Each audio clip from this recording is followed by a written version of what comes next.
Assalamualaikum warahmatullahi wabarakatuh. Selamat datang teman-teman di podcast kesejarahan saya. Nama saya Yoga Azim Mutakin. Saya mahasiswa dari Fakultas FKIP Pendidikan Sejarah. Perlu basa-basi lagi. Langsung saja ke materi podcast yang saya bawakan adalah fakta dan peristiwa yang diputarbalikan di masa Orde Baru. Kalian udah tahu Orde Baru belum? Orde Baru adalah sebutan bagi masa pemerintahan Presiden Soeharto di Indonesia. Orde Baru menggantikan Orde Lama yang merujuk kepada era pemerintahan Soekarno. Lahirnya Orde Baru diawali dengan dikeluarnya Surat Perintah 11 Maret 1966.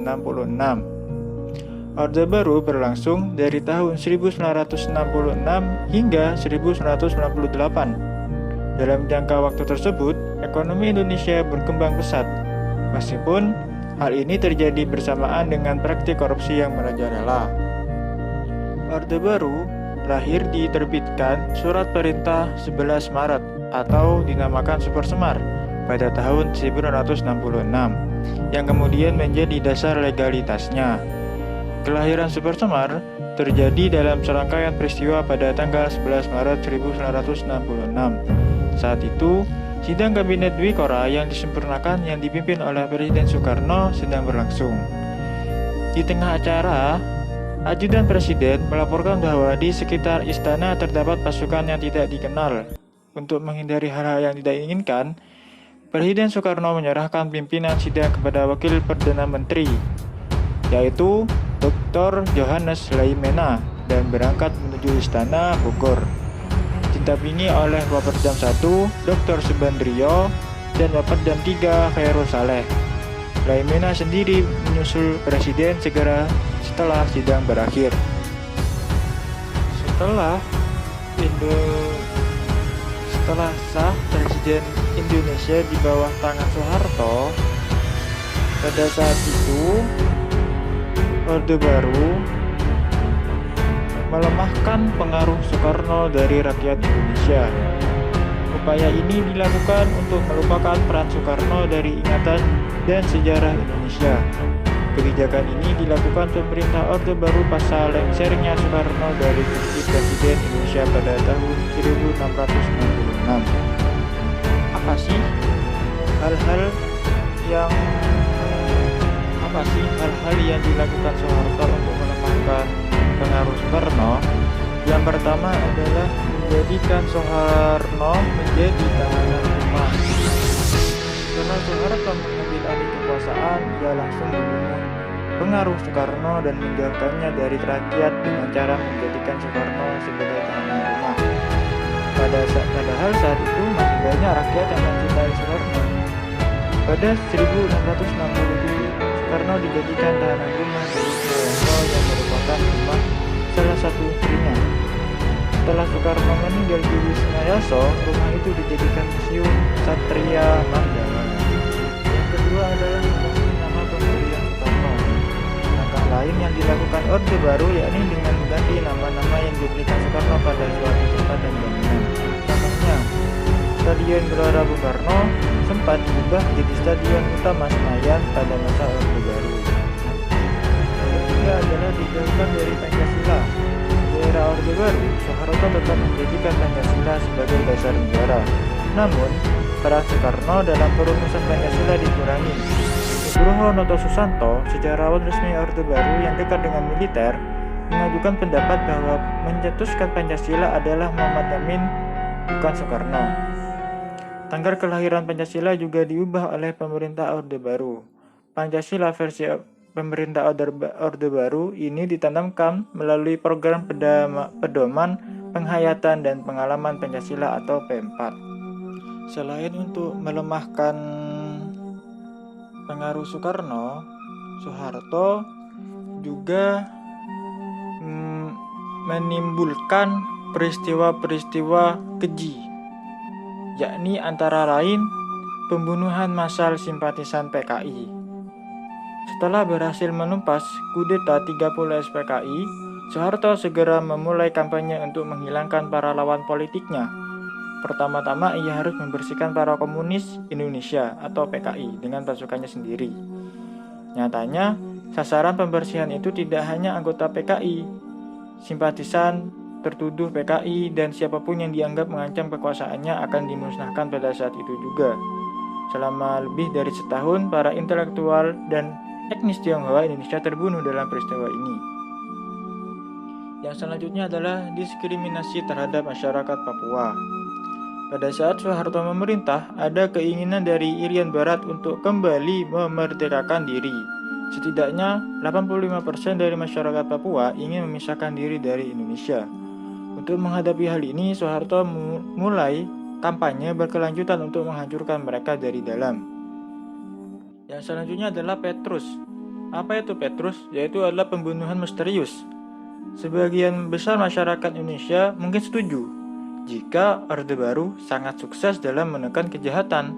Nyatanya, keberhasilan tersebut berasal dari kebijakan yang mengerikan karena pada saat itu, alih-alih memenjarakan para penjahat, Soeharto justru memerintahkan anak buahnya untuk membunuh mereka. Lebih jelasnya, mari kita simak penjelasan narasumber, yakni Bapak Ainur Rafiq.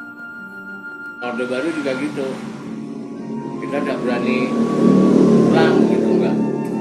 Tapi dari pengalaman apa yang terjadi pada kita alami selama mengalami masa itu, jadi ketika 0 tahun dijejali oleh cerita-cerita sejarah yang konon katanya sejarah itu faktanya terbalik seperti Orde Baru.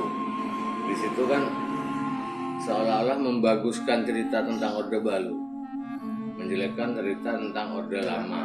Pasti itu sudah dari zaman ke zaman, dari tahun ke tahun itu begitu. Seperti zaman Orde Baru, Orde Lama, Orde Baru, terus apa istilah reformasi. Jadi tahun-tahun yang lalu yang dijelek-jelekin gitu. Padahal dari 1, 2, 3 itu pasti ada positif negatifnya, ada baik ada buruknya, itu pasti sejarah.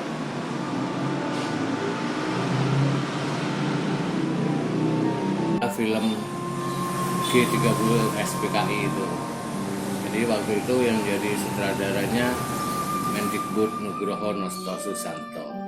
Tapi habis gitu kualat Nugroho Nosto Susanto, tidak lama mati. Karena memang sejarah dibalik tentang PKI. Pernah lihat film PKI?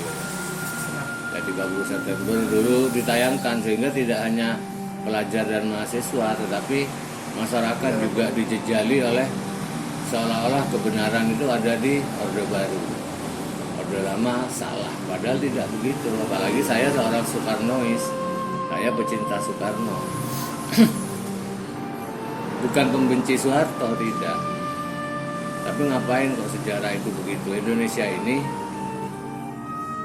kelemahannya adalah divide et impera, jadi politik adu domba. Jadi ketika itu Kennedy pinjam emas untuk menghidupkan negara Amerika itu ke Bung Karno, 57.000 ton. Nah kemudian biar Amerika itu tidak ngakui kalau punya utang, seluruh datanya dihilangkan sama CIA. Bahkan si saksi hidup presidennya yang pinjam dibunuh 63. Dibunuh dia. Iya, nggak ngakui kalau punya utang, itu 63. Kemudian pembunuhan Soekarno itu pun juga dilakukan secara intens oleh pihak CIA, tapi selalu gagal. Akhirnya waduh kok angel mateni wong Indonesia dengan cara adu domba. Dijadikanlah Soeharto waktu itu, padahal pangkatnya cuma letkol. Mestinya angkatan darat kan yang jenderal masih banyak, Jenderal Ahmad Yani, Jenderal Nasution. Ngapain sih letkol ini tiba-tiba naik daun, munggah pangkat, naik pangkat jadi maijen ketika itu akhirnya. Di sini setelah dia berkuasa jadi jenderal, semua kebenaran ditutupi oleh Orde Baru. Ibaratnya tembok kita ini yang putih kotor-kotor dikit diganti merah. Wah, seolah-olah benar ini Orde Baru. Tapi kenapa deh pas Orde Lama pemerintahannya Soeharto aman? Aman, tetapi menimbulkan borok di belakang. Kenapa? semuanya disubsidi rakyat itu. Minyak tanah, BBM ya disubsidi harganya, tetapi dia ngambil dari APBN. Nah, APBN-nya ngambil dari utang. Nah, ini yang bengkak di belakang penerusnya. Terus stabilitas dan kata aman bagaimana? Sekarang kita mau bicara tentang aman yang bagaimana? Tidak ada demo misalnya. Zaman segitu yoga jadi aktivis demo, hilang, dibunuh. Itu berlangsung sampai Mei 98. Ketika itu menantunya sendiri dan Danjen Kopassus Prabowo Subianto yoga aktivisnya hilang. Nah, yang hidup-hidup itu kayak Adiana Pitupulu sekarang jadi tokoh-tokoh juga gitu. Yang teman-temannya Adian ya banyak yang mati.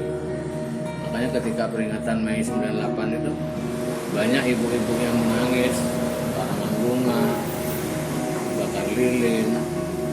Bayangin kayak yoga jadi aktivis, tiba-tiba hilang, tidak ada kabar, terus kontak HP hilang, tanya temen tidak ada yang tahu.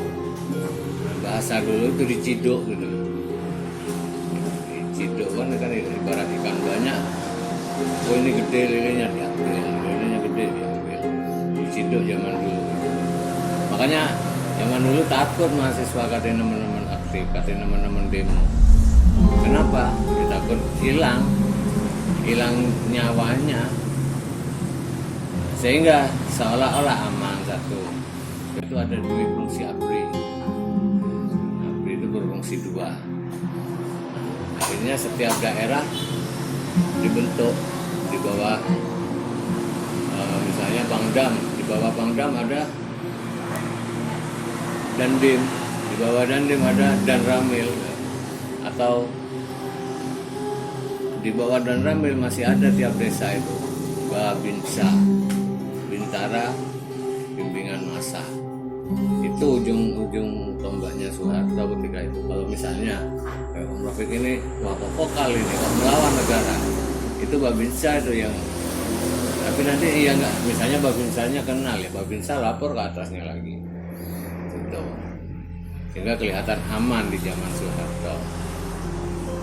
Utang-utang dan sebagainya bengkak di belakang penerusnya Soeharto, sehingga ketika Soeharto lengser, Habibie tidak mampu, sampai akhirnya Timur Timur lepas. Segitu saja podcast kesejarahan dari saya. Apabila ada kesalahan mohon dimaafkan. Wabillahi taufiq wal hidayah, waridha wal inayah. Assalamualaikum warahmatullahi wabarakatuh.